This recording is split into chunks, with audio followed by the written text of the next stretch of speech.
కర్తృడే కృష్ణాంతం மகிமையாகட்டும். தேவனுடைய பரிசுத்த நாமத்துக்கு மகிமை கலுகுவதாக. ஆமென்.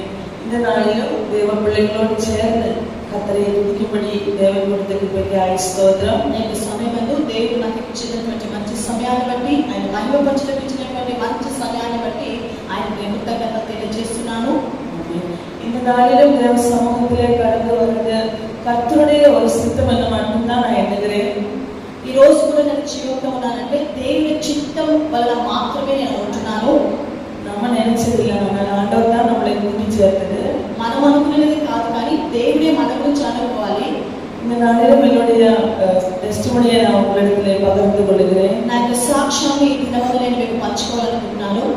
நான் సౌదీ అరేబియాలో వేலை பார்க்குறது உங்கள் அனைவருக்கும் தெரியும். నా గురించి అందరికీ చాలా మందికి తెలుసు. நான் ஸ்டாஃப் நர்ஸாக தான் ஒர்க் பண்ணுறேன். ఒక స్టాఫ్ నర్స్గా నేను పని చేస్తూ ఉంటున్నాను. 2022 வருஷம் 2020 సంవత్సరం ముందు செப்டம்பர் மாதத்திலே எனக்கு ஒரு ரொமான்டிக் ஃபீவர் அப்படின்னு ஒரு அட்டாக் உண்டானது. సెప్టెంబర్ నెలలో రొమాటిక్ ఫీవర్ అని నాకు ఒక జ్వరం వచ్చినది. அந்த ரொமான்டிக் ஃபீவர் அது வந்து பல வகுப்பிலே இருக்கும். என்னோட இது வந்து ரொமான்டிக் ஆர்த்ரைட்டிஸ். రొమాటైడ్ ఆర్థరైటిస్ అనేటువంటి యొక్క వ్యాధి కూడా నాకు ఉన్నది.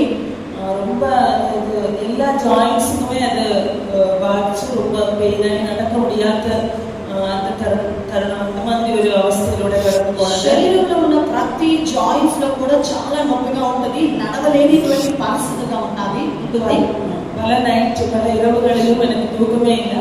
எப்போ விடியும், எப்போ காலை வேலை வரும் அப்படின்னு நினைச்சு கொண்டே இருப்பேன். అనేక రాత్రులు నేను నిద్ర లేక ఉన్నాను, కానీ ఎప్పుడు పగలవుతుందని నేను వెయిట్ చేస్తూ ఉండేదాన్ని. எனக்கு சகாயமாக இருந்தது என்னுடைய குழந்தைகள் போல ஹஸ்பண்ட் தான். என்னுடைய காரியங்களை செய்வதற்கு எனக்கு முடியாத ஒரு நிலைமையில தான் இருந்தது. నా యొక్క సొంత పనులను కూడా చేసుకోలేనిటువంటి పరిస్థితులు నేను ఉన్నాను.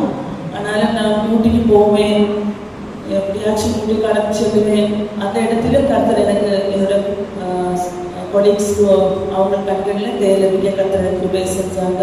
ఈ పరిస్థితుల్లో కూడా నేను పనికి వెళ్ళేదాన్ని. అక్కడ వెళ్ళి డ్యూటీ చేయడానికి కూడా దేవుడు నాకు ఎంతగానో ఆయన కృప చూపి నడిపిస్తున్నాడు. இந்த நாட்களில் பாஸ்டர் நம்ம சபை அனைவருக்கும் ஜெப ரிக்வெஸ்ட் கொடுத்தாங்க, ஜெபிக்கும்படியாக.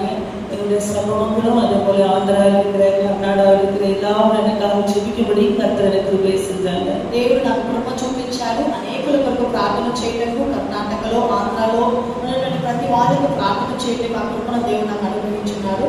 எனக்கு தெரியும், எனக்கு அறிமுகமான போலும் எனக்கு ஃபோன் பண்ணி விசாரிக்கிறது உண்டு, எப்படி உங்களோட நலம் அப்படின்னு சொல்லி. கர்த்தர் அப்படிப்பட்ட ஒரு நல்ல ஐக்கியத்தை ஆண்டவர் எனக்கு கொடுத்தாங்க. మంచి ఐక్యతను అందరితో కూడా ఎలా ఉన్నారు ఏంటి అని వాళ్ళతో మాట్లాడటకును వాళ్ళ గురించి తెలుసుకోవడానికి దేవుడు నాకు మంచి పరిచర్యను అనుగ్రహించారు. நீதிமானுடைய ஊக்கமான ஜெபம் அதிசனை குணமாக்கும் அப்படின்னு வேத வசனத்தின்படி నీతిమంతుని యొక్క ఉత్తమమైనటువంటి ప్రార్థన అనేకులను స్వస్థపరచును అని చెప్పినటువంటి వాగ్దాన ప్రకారము அப்படியாக அநேக நீதிமான்களுடைய ஜெபம் எனக்கு தானா இருந்தது. అనేకుల నీతిమంతుల యొక్క ప్రార్థన ఎంతో బలంగా ఉంటున్నది. அப்படியாக 2023 வெக்கேஷன் கடந்து வந்து ஒரு ட்ரீட்மெண்ட்டுக்கு கடந்து சென்னேன். 2023 வெக்கேஷனுக்கு வந்து ட்ரீட்மெண்ட்டுக்காக கடந்து போனோம். 2023 సంవత్సరం నందు నేను ఆ వెకేషన్ టైంలో ట్రీట్మెంట్ కొరకు వచ్చాను. அந்த ட்ரீட்மெண்ட் எடுக்க போகிறதுக்கு முன்னாடி எல்லாரும் சொன்னாங்க, இது வந்து ரொம்ப நாளாகும், உங்களுக்கு க்யூர் ஆகணும் அப்படின்னா ஒரு 6 மந்த்துக்கு மேலே எல்லாம் ஆகும், இந்த வலியெல்லாம் விட்டு போடணும் கூட அப்படின்றாங்க. ఇది చాలా సివియర్గా ఉన్నది కనుక ఒక ట్రీట్మెంట్ కావాలంటే ఒక 6 నెలలన్నా ఇక ట్రీట్మెంట్ నువ్వు పొందుకోవాలని చెప్పాను. ஆண்டவர் மேலே பாரத்தை போட்டு ஜெபிச்சு அதுக்காக கடந்து போனோம். దేవుడి మీద భారం వేసి ప్రార్థించి దాని కొరకు వెళ్ళాము ట్రీట్మెంట్ కొరకు. சொல்ல போனா என்னுடைய கால் வந்து தனியா எடுத்து வைக்க முடியாது, நான் கையை எடுத்து தூக்கி வைக்கணும், அந்த மாதிரி நிலைமையில இருந்தது. నా యొక్క కాలుని స్వతహా తీసి ముందుకు కూడా పెట్టలేనంత పరిస్థితి, చెయ్యి కూడా అలాగే నా వలన చేయలేనటువంటి పరిస్థితి. ஆனால் 1 வீக்ல அந்த ட்ரீட்மெண்ட்ல ஆண்டவர் எனக்கு சுகத்தை காணும்படி கர்த்தர் பேசினாங்க. ఒక్క వారం లోపలనే దేవుడు ఆయన ట్రీట్మెంట్ కి నాకు ఒక స్వస్థతని అనుగ్రహించడానికి దేవుడు ప్రారంభించారు. நிறைய டேப்லெட்ஸ் எல்லாம் கொடுத்தாங்க, நிறைய பெயின் கில்லர்ஸ் எல்லாம் நிறைய எடுக்க வேண்டிய சூழ்நிலைகள் வந்தது.